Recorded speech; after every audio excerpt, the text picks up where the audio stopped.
Moab has been such a magical part of our trip, from the off-roading, exploring arches, and becoming junior rangers to our incredible accommodations at the SpringHill Suites. I really wish we had planned more time here.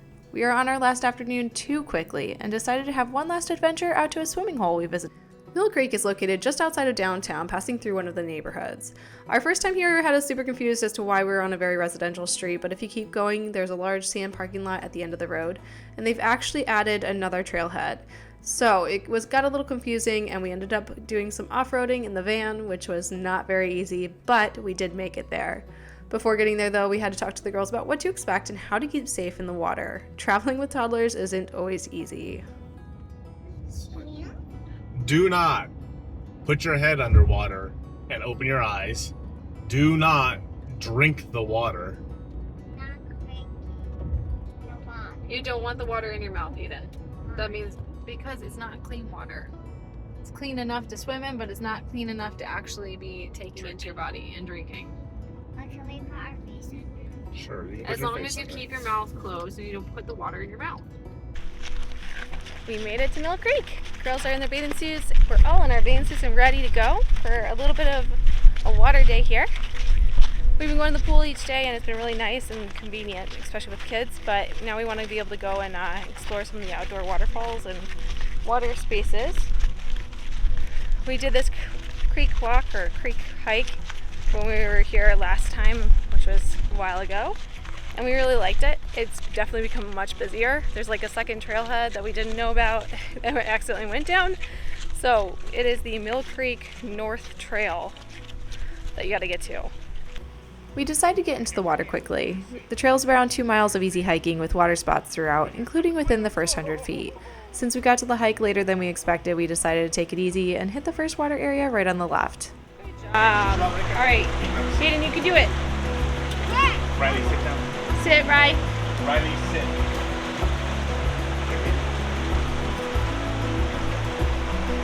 Take care. There's a handful for you. Okay. Now go a big wide step. There you go. And go sit. Go sit next to her.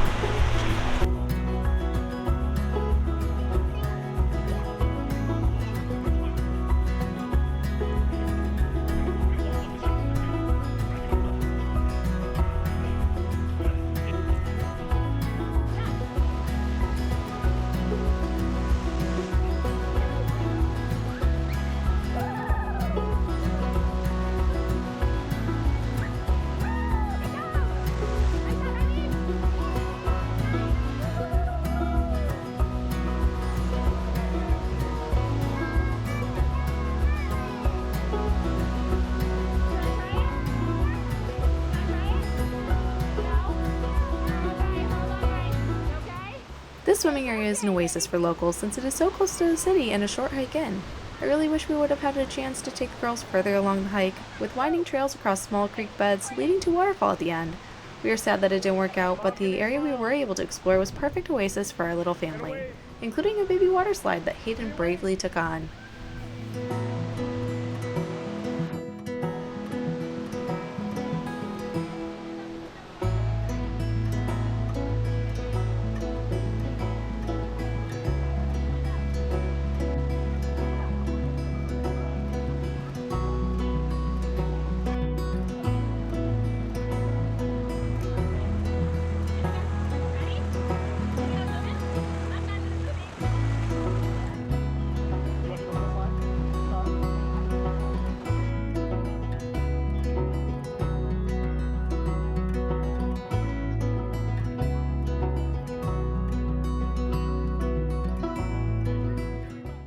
We are leaving in the morning and have a lot of packing to do before we go, so we decided to head out. We're excited to explore more of the creek trail on our next visit.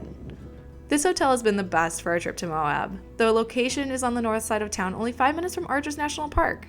There was a free breakfast in the morning and coffee available throughout the day, which I greatly needed.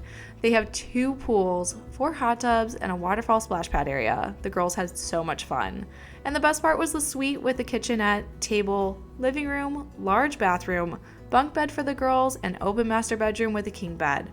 It was my absolute favorite hotel setup for a family we have ever been in.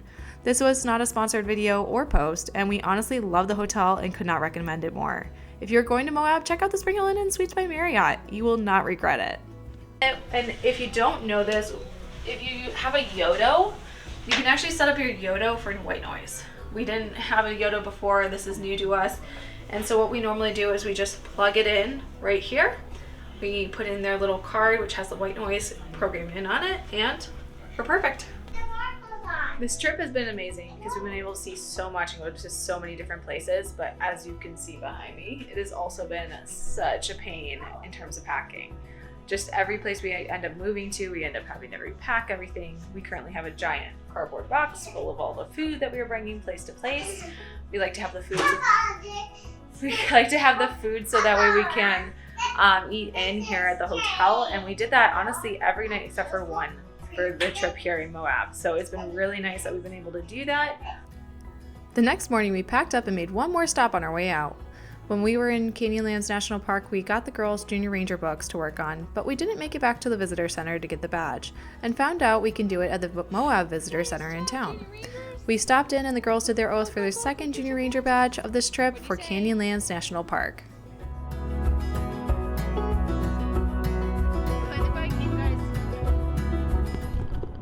All right, so we are headed out of Moab right now, and we are just going to do a quick wrap up of our time here, because of all of the places we've been, I feel like this is the one we're leaving and we're saying, okay, we needed more time. We just needed more time to be here because we didn't get it to do enough. There was so much to do. What do you think?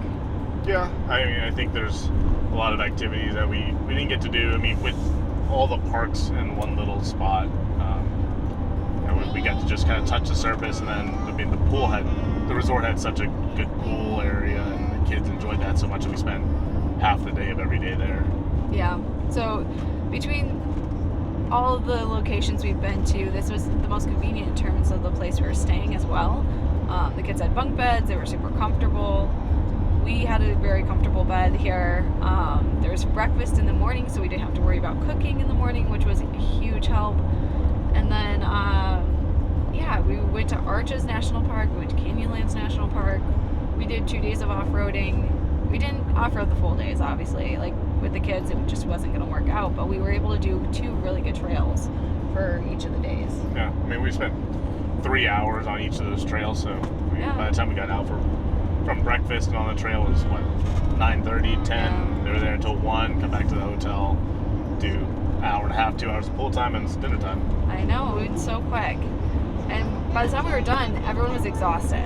So Riley even fell asleep at 6:30 one of the days. We're like, oh, they're gonna have more energy, let's take them out. And she fell asleep in the car and transferred and was out the rest of the night. It was kind of crazy.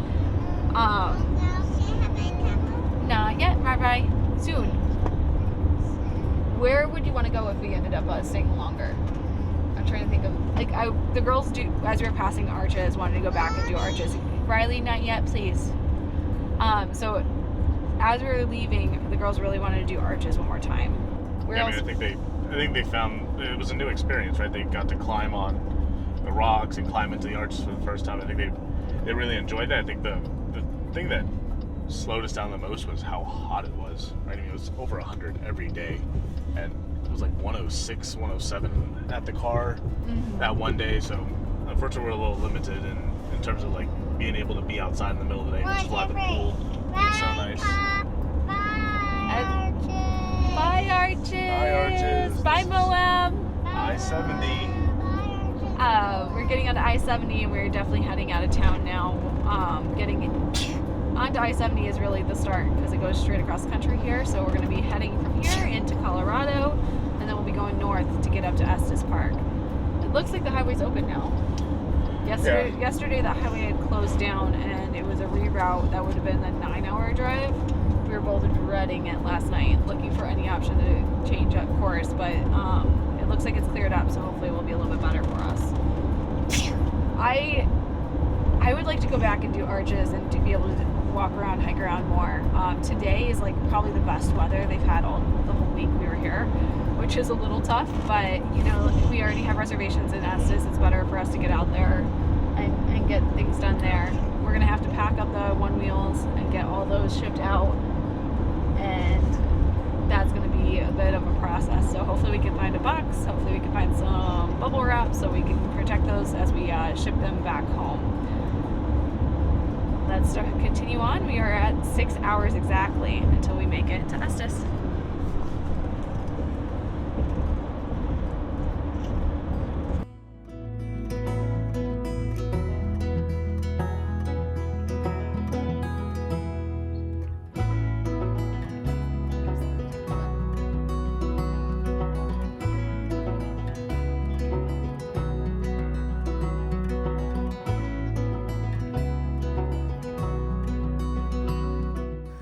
One of my favorite things about doing this Colorado to Utah and back to Colorado trip is the drastic change in scenery. The lush green valleys and the high granite mountains in Colorado summer are so starkly different than the vivid orange of Moab that each section of the trip is so unique and memorable. Going back to the high mountains and green pastures again feels renewing from the desert in the same way that spring feels after a long winter, and we can't get enough of it.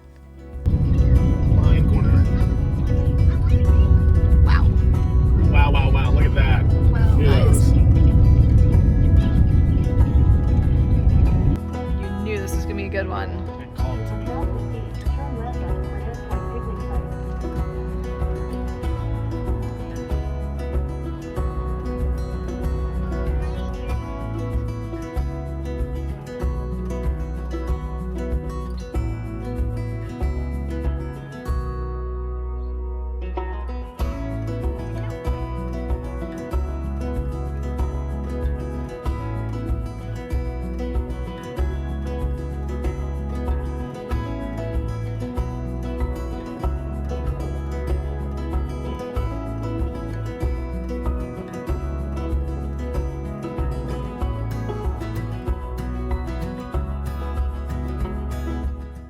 Keep in mind that timed entry is still used in Rocky Mountain National Park. We came in on the west side of the park at the Kawanichi Visitor Center and needed to drive through the park to get to Estes, where our Airbnb was located.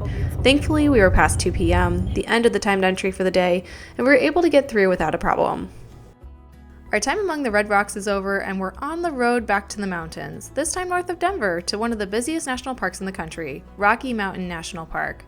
Thanks for joining us on our adventures. Comment what was your favorite experience that we had in Moab, and like and subscribe to explore more with us next week. See you soon!